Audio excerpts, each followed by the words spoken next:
Welcome to this week's episode of Humans in 5.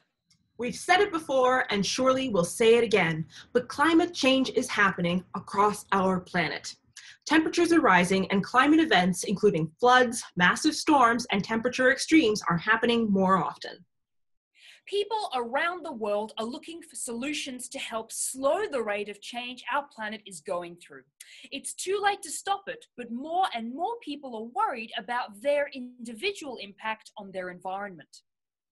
Carbon emissions are a huge factor in climate change. Currently, the average person in the UK produces about 7 tons of emissions a year, while that number can get as high as 16 tons in the United States and Australia.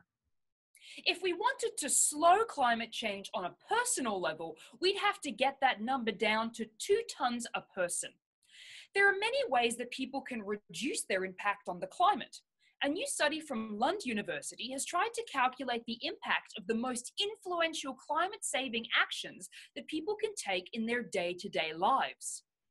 Reducing the amount of meat you eat can help quite a bit. The transportation of meat around the world, as well as the amount of resources that go into industrial agriculture, is a huge drag on our planet. We can also reduce the number of flights we take, live car-free, or use electric cars. But one change can make a larger impact than all of these actions put together. The biggest way to reduce your thumbprint on the earth is to have one fewer child in the family. Now, before we all react, from a number-crunching standpoint, this makes a lot of sense. A totally new individual walking this earth for up to 90 years will obviously use a lot of resources. But is this suggestion really all that feasible? For starters, stemming childbirth rates now won't have an impact on emissions for decades, maybe generations. There are already billions of children around the world, and suddenly reducing the number of new kids may not change much until it's too late. On top of that, there's a huge amount of variation in the amount of emissions people produce around the world. For example, the average American produces 40 times more emissions than the average Bangladeshi. A Bangladeshi person having one less child still might not cover the environmental cost of an over-consuming North American. Also, one study found that only 90 companies produce almost 2/3 of emissions. We could all make dramatic changes to our daily lives and to our family planning, but our decisions won't make a huge dent unless corporations change their businesses to be more green.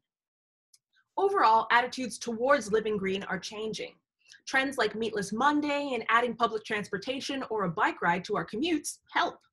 Green choices are becoming cooler as people increasingly realize that small changes to our lifestyles can have an impact and aren't necessarily that hard. But we are still a long way from meeting international targets that might slow climate change down.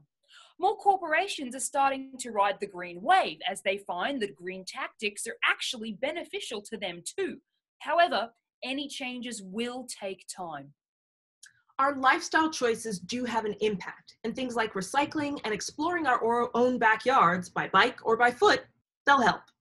Whether or not we choose to have fewer children, we're going to need to pull up our bootstraps as human beings to work together to make bigger changes to leave a decent planet for anyone walking our earth in the future. We'll make sure to turn the lights out when we leave, and we'll see you next time on Humans in 5. Don't forget to subscribe.